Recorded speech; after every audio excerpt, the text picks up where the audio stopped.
Ave Maria. 27 décembre, nous fêtons Saint Jean l'Évangéliste. 1er siècle. Patron des alchimistes, libraires, théologiens, panetiers, vanniers. Il est invoqué pour la bonne amitié, la fertilité des champs.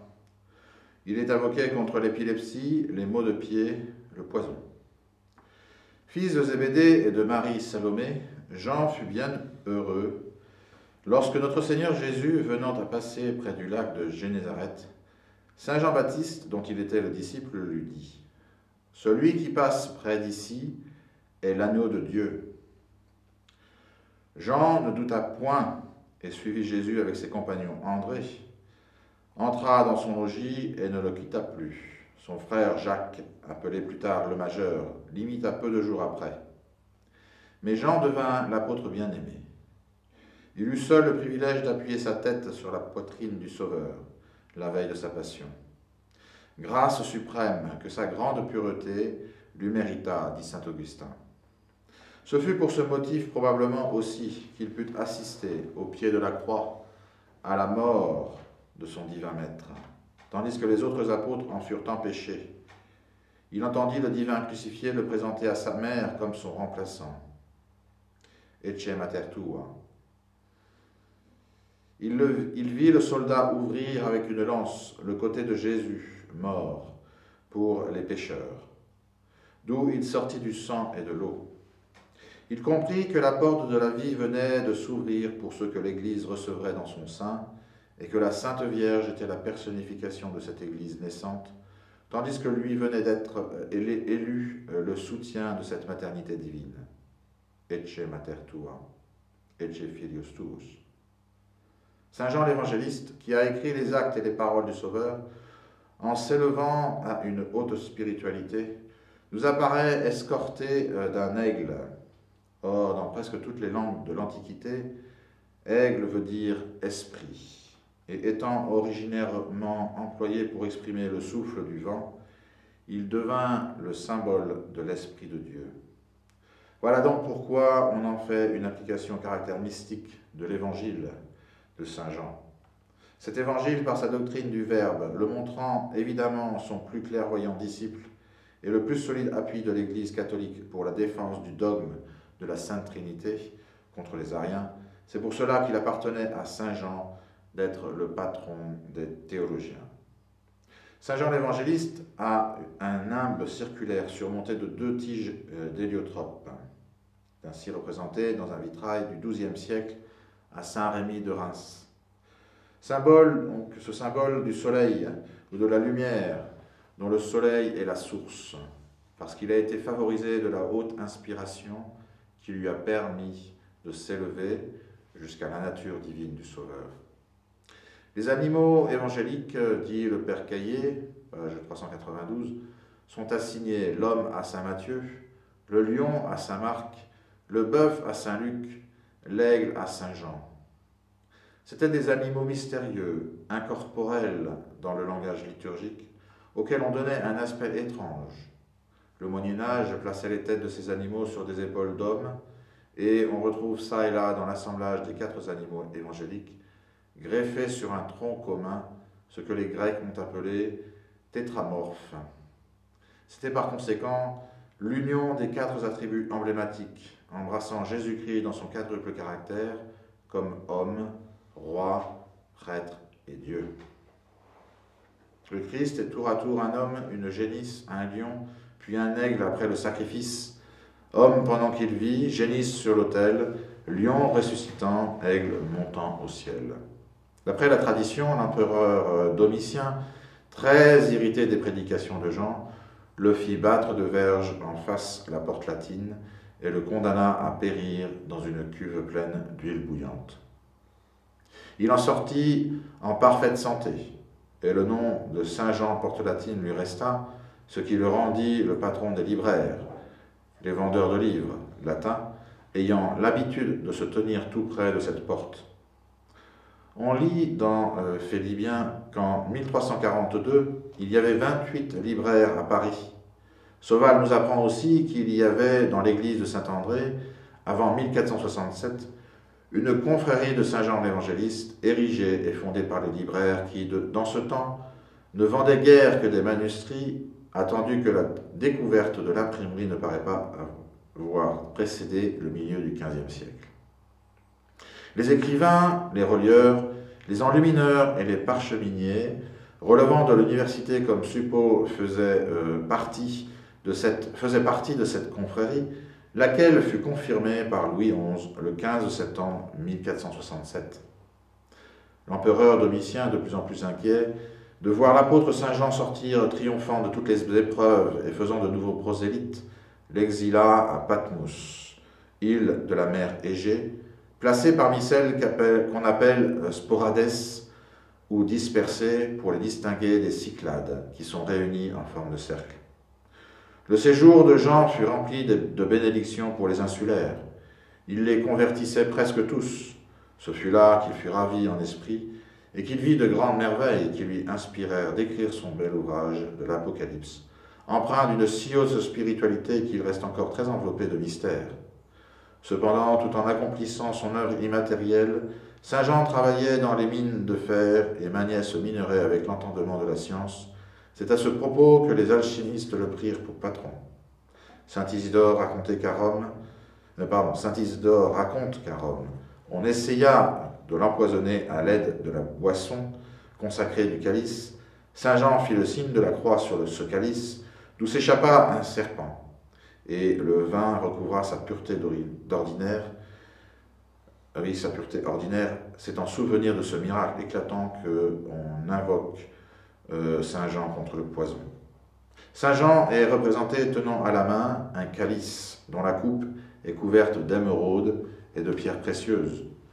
L'émeraude, par sa couleur verte, rappelle la pompe des champs dont rien ne ternit l'éclat et symbolise la virginité de notre Saint, seule vierge parmi les apôtres. Effectivement, Saint Jean est encore représenté toujours jeune, avec de longs cheveux et, à la main, une branche de palmier en forme de croix, signe évident de sa pureté. Dans les tableaux du crucifixion de Jésus-Christ, il est debout d'un côté, la Sainte Vierge de l'autre. Dans la descente de la croix, il aide à soutenir le corps. Dans les tableaux de l'ensevelissement, il aide à le porter. Il guérit un homme très perclus qui se tenait à la porte du temple. C'est pourquoi il fut invoqué pour les maux de pied. Quant à l'invocation pour la pluie, voilà comment elle se trouve expliquée.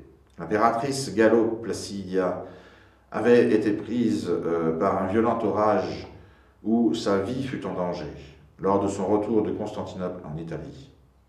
Elle en avait été sauvée par l'intercession de Saint Jean. Or, pour satisfaire aux vœux qu'elle avait faits alors, elle bâtit une église en l'honneur de ce saint et le fit invoquer contre les tempêtes. Elle désirait beaucoup mettre une relique authentique du saint dans cette église. Une seule existait à Saint-Jean de Latran, c'était sa tunique. Elle cherchait à s'en emparer, ce que blâma son confesseur, qui lui dit de consulter Saint Jean par une prière. Pendant qu'elle priait, elle vit le saint lui-même.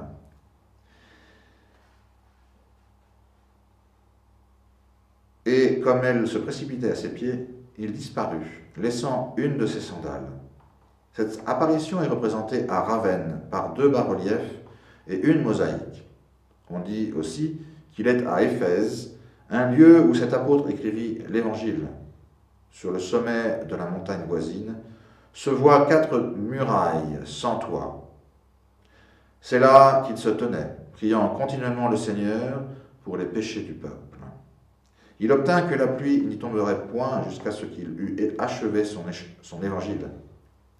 Encore aujourd'hui, le Seigneur ne permet pas que la pluie y tombe, ni qu'un nuage menaçant s'y arrête.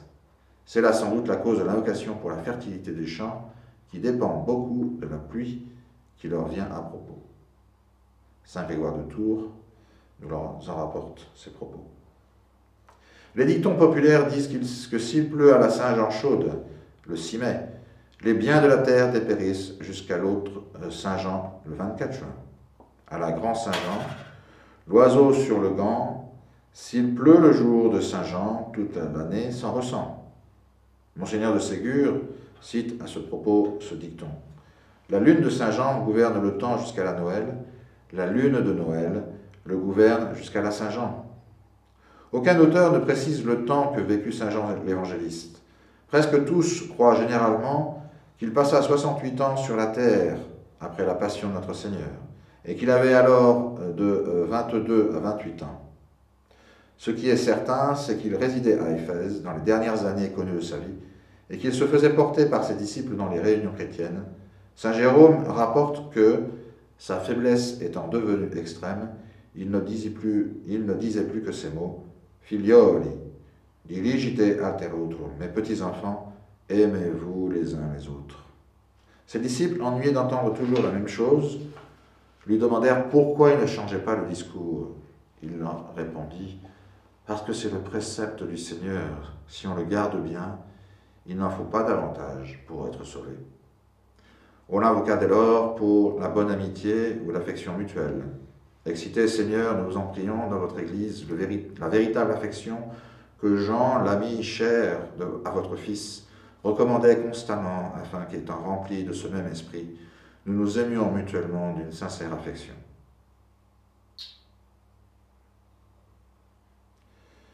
Dans la prose d'Adam de Saint Victor, nous analysons ces propos, mais Saint Jean, avec les deux ailes de la charité, sous la forme d'un aigle, est emporté par une lumière plus pure vers les choses divines.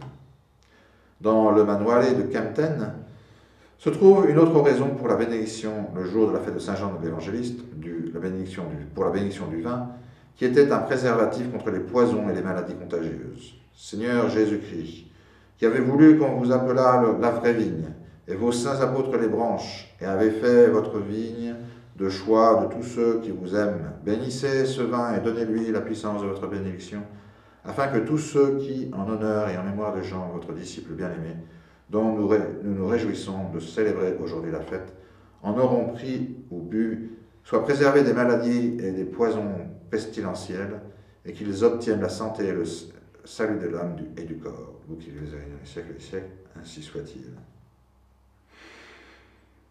Dans la palisse du rituel romain, approuvé par la sacrée congrégation des rites, et il est promulgué le 3 mai 1873 par l'archevêque de Malines pour la bénédiction du vin le jour de la fête de Saint Jean l'Évangéliste. Prions, Seigneur Dieu, daignez bénir et consacrer par votre droite ce calice de vin et de boisson quelconque, faites que par les mérites de Saint Jean, apôtre et évangéliste, tous ceux qui croient en vous et boivent de ce calice soient bénis et protégés, de même que Saint Jean, buvant le poison d'un calice, est resté tout à fait sain et sauf.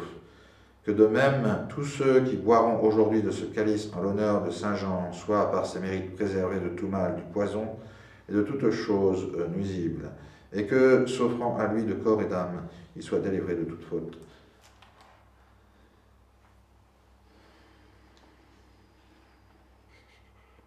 Sur le manuscrit numéro 261, au Xe siècle, parmi tant d'autres manuscrits, on trouve ces paroles « More volans aquile verbum petit astra Johannes » volant à la manière de l'aigle, Jean monte au nu par sa parole.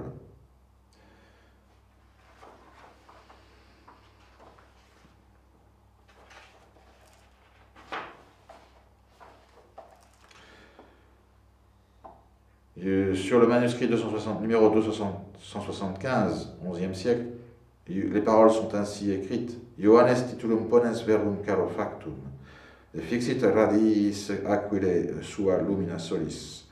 Jean inscrivant le titre. Verbe fait chair comme l'aigle a fixé ses regards au rayon du soleil.